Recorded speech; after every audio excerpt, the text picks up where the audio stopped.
Hoy es el tercer domingo de Adviento, domingo de Gaudete, y la epístola es de la carta de San Pablo a los Filipenses.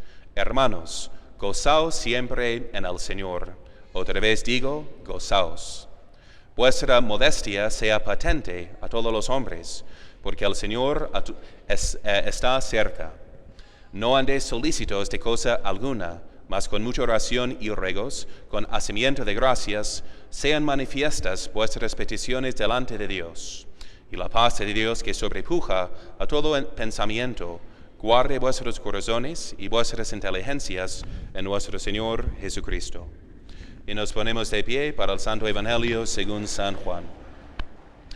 En aquel tiempo enviaron los judíos sacerdotes y levitas de Jerusalén a preguntar a Juan: ¿Tú quién eres? Y confesó y no negó, antes protestó: yo no soy el Cristo. Y le preguntaron: pues ¿quién eres? ¿Eres tú Elías? Y dijo: no lo soy. ¿Eres tú el profeta? Y él respondió: no. Y le dijeron: pues dinos quién eres, para que podamos dar respuesta a los que nos han enviado. ¿Qué dices de ti mismo? Él dijo: yo soy voz del que clama en el desierto, enderezar el camino del Señor. Como dijo Isaías el profeta. Y los que habían sido enviados eran de los fariseos. Y le preguntaron y le dijeron: pues ¿por qué bautizas si tú no eres el Cristo, ni Elías, ni el profeta? Juan les respondió diciendo: yo bautizo en agua, mas en medio de vosotros está uno a quien vosotros no conocéis. Este es el que ha de venir después de mí, el cual ha sido preferido a mí, y a quien yo no soy digno de desatar la correa de su sandalia. Esto aconteció en Betania, a la otra parte del Jordán, en donde estaba Juan bautizando. En el nombre del Padre, y del Hijo, y del Espíritu Santo. Amén. Ave María Purísima. Estamos ya a la mitad del Adviento, y como en Cuaresma, la Iglesia quiere mitigar el sentido de penitencia, poniendo, en vez de los ornamentos morados, ornamentos de color rosa, para darnos un día de descanso. Se permite el órgano, las flores, para animarnos y para reponer las fuerzas, para seguir fieles a nuestras penitencias de Adviento. Y hoy escuchamos de este mandato olvidado del apóstol: alegraos o gozaos siempre en el Señor. Entonces, así de forma imperativa, nos manda estar siempre alegres. Pero nos preguntamos, ¿verdad? Sinceramente, ¿es posible andar siempre alegre? Porque tampoco podemos negar que haya tristezas y causas de luto en esta vida. Hasta la misma palabra de Dios nos manda llorar con los que lloran. Entonces, ¿cómo vamos a andar siempre alegres? Ahora bien, Santo Tomás de Aquino, el psicólogo por excelencia, dice que el gozo es lo que sentimos cuando poseemos el bien, y lo coloca como un efecto de la caridad en la vida espiritual. Porque Dios es caridad, y el que permanece en la caridad permanece en Dios, y Dios en él. De modo que si estamos en gracia, ¿qué dice el Señor? Que ellos harán su morada en nuestra alma. Dios Padre, Hijo y Espíritu Santo habitan en el alma. ¿Y de qué manera? Como nuestro amigo íntimo, como el esposo del alma.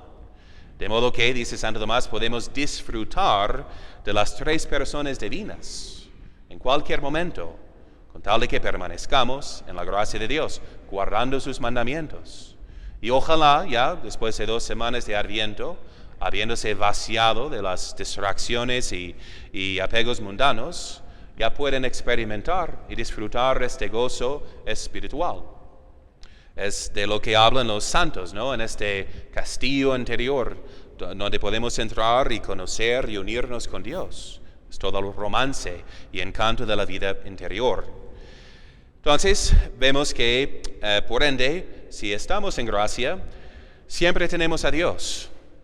Y pueden haber 2 motivos. Exteriormente, por la pérdida de un ser querido, por ejemplo, por la muerte, por la pérdida de bienes, o por cualquier causa de dolor. aunque sentimos una tristeza en ese respecto, sin embargo, seguimos en unión con Dios, sabiendo que Dios mismo compartió esas mismas experiencias tristes, diciendo en el huerto, ¿no? Que triste es mi alma hasta la muerte. Sintió nuestra agonía, pero a la vez con una paz al fondo por estar en la unión perfecta con Dios, ¿no? Siendo Dios así la segunda persona de la Santísima Trinidad. Entonces vemos que ambas experiencias son posibles al mismo tiempo, porque dice San Pablo, ¿no? ¿Quién nos puede separar del amor de Dios? Ni la muerte, ni el diablo, solo el pecado. Si estamos bien con Dios, estamos bien. Y dice también que todo se coopera para el bien de los que aman a Dios, incluso los sufrimientos, que muchas veces nos desapegan de los bienes mundanos, que nos hacen desear más al cielo, nuestra única casa, nos hace crecer en la fortaleza. Y pues escuchamos en los místicos, así del ejemplo más perfecto, vemos a San Francisco, quien era más alegre y a la vez más pobre y más padeciente, digamos, ¿no? Con los estigmas en su cuerpo, pero siempre alegre.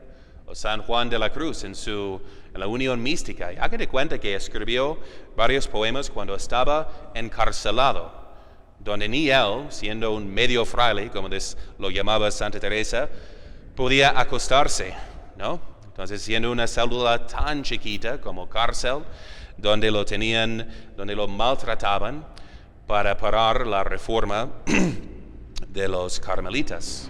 Y él habla de esta llama de amor viva, que tiernamente hieres de mi corazón en el más profundo centro. Pues ya que no eres esquiva, acaba ya, si quieres, rompe la tela de este dulce encuentro. Entonces habla de una llama que consume al alma. Y dice en el siguiente versículo, o cauterio suave, o regalada llaga, o mano blanda, o toque delicado, que a vida eterna sabe y toda deuda paga, matando muerte en vida las has trocado. Entonces habla de, como pueden ver en el templo de Santa Teresa, aquí a la vuelta, ¿no? En Morelos, donde habló donde vemos la transfixión de su corazón. Un serafín metió una flecha en su corazón, que causó un dolor y a la vez un gozo tremendo, así siendo consumido por amor por el Señor. Bien, entonces debemos sentir, ¿no? Y experimentar este gozo en el fondo del alma. Y también expresarlo a los demás, porque dice el apóstol hoy que vuestra modestia, o en otras traducciones, mansedumbre o amabilidad, sea notoria, conocida a todos los hombres. Y para subrayar la importancia de comunicar este gozo a los demás, como el testimonio más evangelizador, tenemos el hecho de que el Señor redimió a las primeras almas, las primicias, digamos, de su obra de redención, a través del saludo de María Santísima, nuestro modelo de Adviento, ¿no? Que anda encinta, esperando que llegue a luz nuestro Señor. Y la vemos en la visitación, dice, por haber saludado a Isabel. No le dio un sermón y explicación teológica de lo que había pasado, nomás un saludo. Entonces llenó a Santa Isabel con el Espíritu Santo y santificó al niño que saltó de júbilo en su seno, al niño Juan Bautista. Entonces el primer anuncio de la buena nueva fue a través de un saludo gozoso. Y termina en este Magnificat, ¿no? Este himno de gozo, alabando a Dios. Entonces nos preguntamos si nosotros comunicamos este gozo, porque notó un filósofo, C.S. Lewis, el autor de las Crónicas de Narnia, por ejemplo, que el gozo es la señal infalible de que Dios existe. ¿En qué sentido? Es un argumento moral para decir cómo puedes estar feliz si no tienes una causa exterior de dinero, de placer, que causa la felicidad. Entonces, de andar feliz incluso entre sufrimientos, es un testimonio fortísimo hacia el mundo pagano. Y yo me acuerdo, en la universidad estábamos de apostolado de Provida, una peregrinación por todo el país que exigió muchos sacrificios. Y me acuerdo que hablando con una señora de una tienda, nos preguntó si éramos de Cristo. Aunque no llevábamos nada menos una camiseta que decía Provida, no, ninguna mención tal cual de Cristo, pero ella notó algo diferente, que no ve cada día, que yo había tomado por hecho viviendo en un ambiente muy católico y practicante, pero ella notó simplemente porque hay jóvenes haciendo sacrificio y sin embargo están alegres. Me acuerdo siempre de ese testimonio, ¿no? Que no sabía que estábamos dando, pero es por esta actitud alegre que damos testimonio de que Dios existe y está en el alma de los justos. Y luego Santo Tomás comenta sobre la amabilidad. Dice, la amabilidad y ser amable con los demás es parte de la justicia. Y ustedes saben que la justicia es la virtud por la cual rendimos a los demás lo que les corresponde, lo que debemos a los demás. En vez de ser simplemente pues un temperamento de unos que son más sanguíneos, es una obligación cristiana ser amable con los demás. ¿Y por qué? Primero porque nuestro prójimo es imagen de Dios. Y siendo imagen de Dios, Dios murió por él. Dios quiere llamarle a participar en su vida divina. Entonces, ¿cómo debo de tratar yo a uno que está llamado a ser hijo de Dios? Y todos somos imágenes de Dios, así por tener un alma, así llamada esta vocación sobrenatural. Y aunque uno no sea semejanza de Dios por un mal comportamiento, tiene todavía la potencia. Y puede ser por la amabilidad que ganemos su atracción, digamos, a Cristo. Entonces, la amabilidad. Y claro que no es siempre y en absoluto la amabilidad. Dice Santo Tomás, un error por exceso sería la adulación. Cuando ante el mal comportamiento ofensivo de otra persona, lo tratamos bien, ¿no? Dándole la impresión que está bien su mal comportamiento. Debemos estar dispuestos también a corregir a los que quieran como obra de misericordia. Pero por lo general, la disposición cristiana, y basada en esta realidad que poseemos a Dios en el alma, debe de ser un trato amable con los demás. Dice que el pecado al otro lado es de litigio, entonces de ser como rencoroso, de contradecir a los demás, de amargar la vida de los demás, así comunicando pues más bien este conflicto interior, ¿no? Esta falta de paz. Bien, entonces de ejemplos leí una biografía en la universidad que les recomiendo.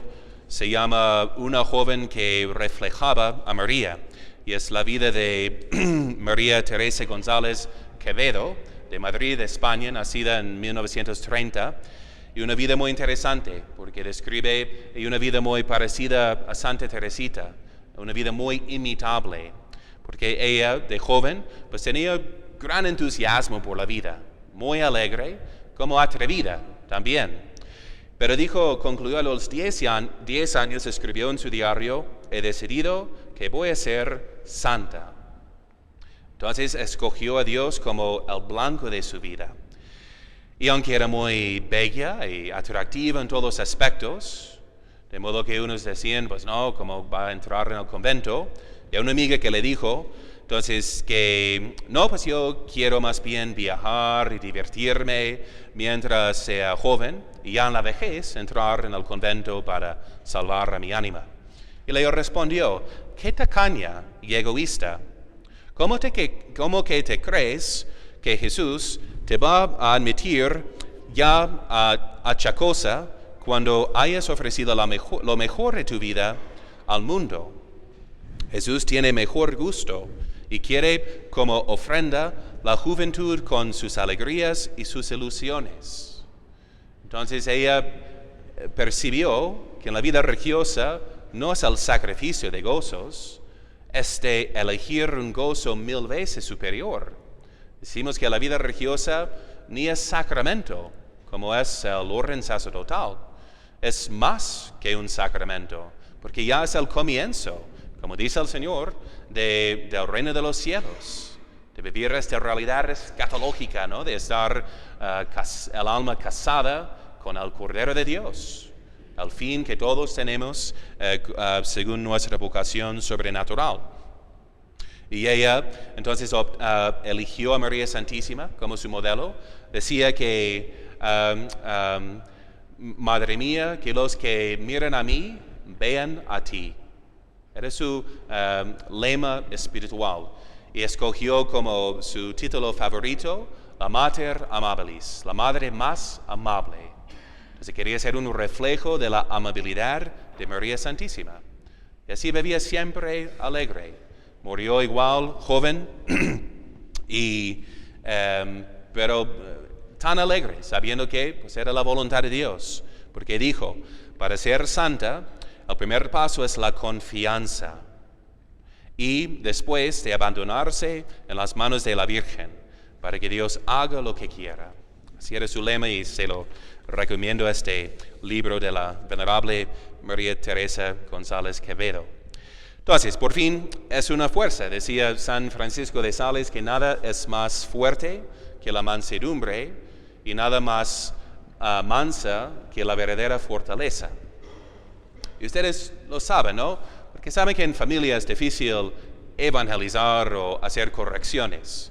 Como se conocen demasiado bien, todo se siente la comunicación sin palabras, pero es esa comunicación la más importante. Y aunque uno se desvíe como oveja descarriada, se dará cuenta que la felicidad no está en el pecado, siendo algo en contra de su naturaleza. Es un bien aparente, más falso. Mientras tú sigas dando testimonio de estar alegre, ¿verdad? En el camino de la virtud, tal persona se dará cuenta. Oye, pues, ¿qué tienes tú que yo no tengo? Ahora lo admito. Entonces he tocado al fondo y enséñame a ser feliz. Porque dice San Tomás, en cada acción, hasta en cada pecado, uno está buscando, aunque sea equivocadamente, la felicidad. Entonces acuérdense de eso, ¿no? El Señor dijo, he venido para que vuestro gozo sea pleno. Es el fin de la vida cristiana, el fin de nuestros sacrificios, para experimentar un gozo infinitamente superior. Entonces, ese es el testimonio que tenemos que dar. Decía, y qué contradicción si andamos así tristones. Decía Santa Teresa, un santo triste es un triste santo. ¿Qué comunica a los demás? Que la vida con Dios es muy exigente, muy pesada. Entonces, la evangelización del mundo, este señal infalible de que Dios existe, depende de nuestra alegría. Por ende, dice la palabra de Dios, alegraos siempre en el Señor. De nuevo os digo, alegraos. Y así sea. María, Madre de Gracia, Madre de Misericordia,